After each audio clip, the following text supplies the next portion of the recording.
Hello everyone, welcome back to my channel. For today's video, we will set up my bullet journal spread for November. I'm super excited because it's finally my birth month. First of all, it's been a while. I was not able to make a plan with me video last month because there's so much going on that I need to prioritize things. I need to stop creating content, temporarily close my small business, and I've been inactive on social order to keep myself sane. It was a tough month, but I've learned so much from it. I have known myself better, and I'm very thankful for the people who's always there for me. Anyway, for November's theme, I decided to go for a magical mushroom theme. When I see mushroom illustrations, they always look magical to me, like I'm looking at an old fairy tale book with illustrations. The reason why I went for a magical theme is because I want to make my November to be magical and to make up for not having a Halloween theme last month. Fun fact, I don't like seeing clusters of mushrooms in real life. I think it's called trypophobia, but I'm not sure and I'm no expert on such topic. But I don't mind having sliced mushrooms in my food. As you can see from the cover page, I sketched a box as a guide where I drew a bunch of different mushrooms and flowers that go in and out of the box. Then I filled all the negative spaces with a black pen. For this theme, I decided to go for a black and white color scheme to imitate illustrations from old storybooks. Here you can see the font that I used for the cover page, and it's also the same for the rest of the spreads. I believe this is called the Old English font, which you could find on the internet. To give it a little twist, I decided to make the first letter of the month to be bigger and fancy. The same thing as those that you could find on old textbooks where the very first letter on the page is usually bigger than the rest of the text. I will show some examples on the screen. I know this may look a little intimidating, but it's not that hard to recreate. It's easier to draw when you have a reference, which you can search on the internet. Then mix and match however you want. If you're curious on what materials I used, I'll try to link them all in the description box below. Moving on to my monthly calendar layout. First, I made a banner at the top of the page. I used a simple typewriter font to write the month title on the banner. Then I divided the page horizontally, representing the number of the weeks for November. Then I used my letter stamp to place the days of the week on each tab. As you can see, I only use the initials for each day so that the overall spread will not look too cramped together. On the lower portion of the page is where I write my goals for the month. For the title, I redo the concept of an old fairy tale book that I did for the cover page. And last month, I did a pretty good job and achieved most of my month goals. But of course, there are some that I did not accomplish, and that's okay. Instead of getting mad at myself, I've learned that the best thing to do is to reflect and reevaluate yourself. Do not get overwhelmed and try to divide your goals into smaller steps in order to achieve them effectively. For this month, I've got so many things coming up. Aside from it's my birth month, I also have so much content planned for you guys. Great things are also happening in my personal life, and I hope everything will turn out great. If you have any goals for November, let me know in the comment section, because one of the things that I miss while I'm away was reading and replying to your comments. I also miss doing live streams and interacting with all of you in the chats, and I hope everything will work out for you as well. Remember that you got this and I believe in you. Moving on to my gratitudes and reflection spread.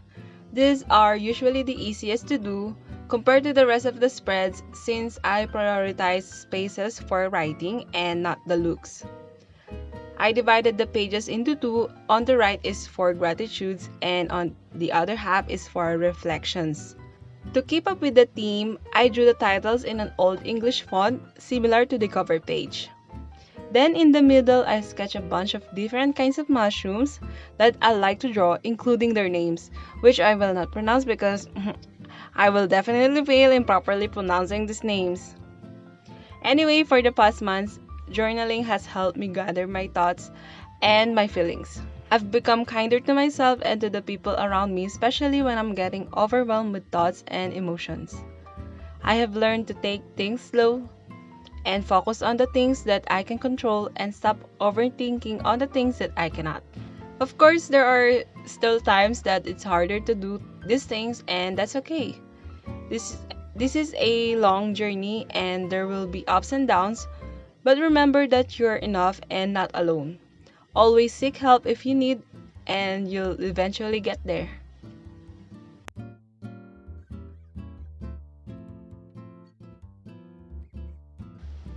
Now for my habit tracker, I started by sketching a circle in the middle, and inside that circle, I wrote the title Habit Tracker and placed mushrooms at the sides and under. Then I colored the blank spaces inside the circle with a black pen. Around the circle, I placed small calendars which represent each habit that I track. For now, I decided to track my vitamin intake, skincare routine, especially now that I get a few breakouts here and there, doing exercises to keep myself active, YouTube and Instagram upload, and a study tracker. This can be expanded and more habits can be added if I want to. I think I might add habits that will help me improve my productivity and make me feel much better. Moving on to my sleep, mood, and intermittent fasting.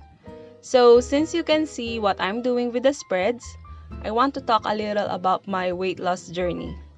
So if you don't know, I started intermittent fasting to help me with my weight loss. With IF, you would fast and eat for a certain number of hours.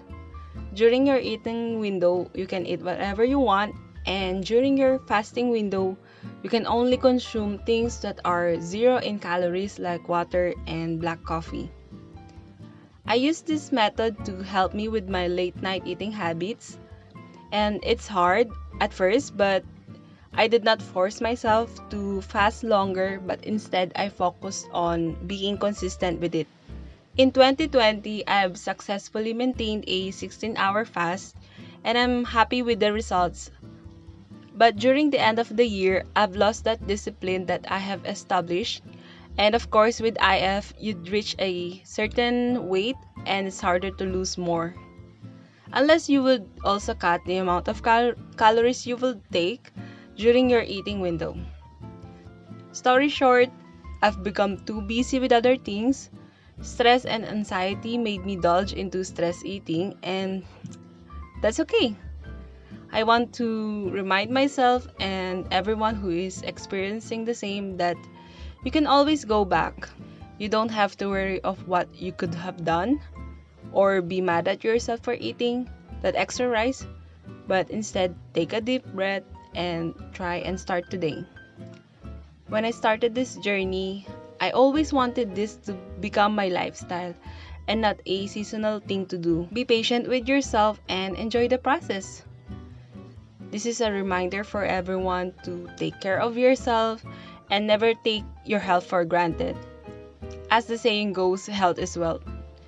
Anyway, I'm still using a graph to track my sleep and mood and IF.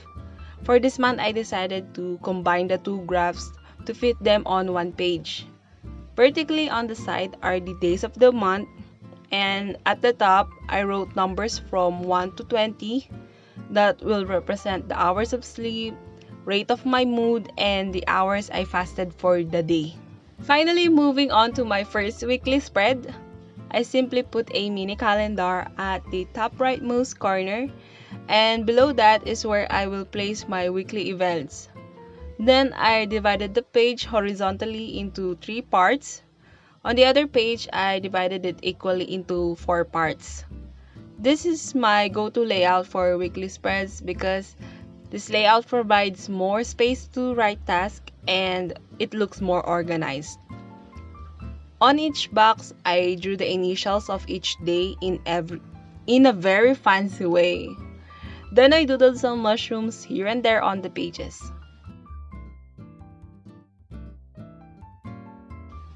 And that's pretty much our November bullet journal theme.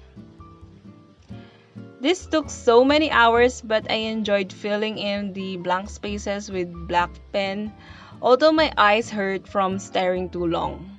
This is probably one of my top 5 monthly themes for this year. And here's the final flip through of my November 2021 bullet journal theme. Thank you so much for watching, and if you're a bullet journal creator like me, join my Facebook group for Bujo content creators, and let's create a safe space for every creator. Link will be in the description box below. See you next time and stay safe. Bye!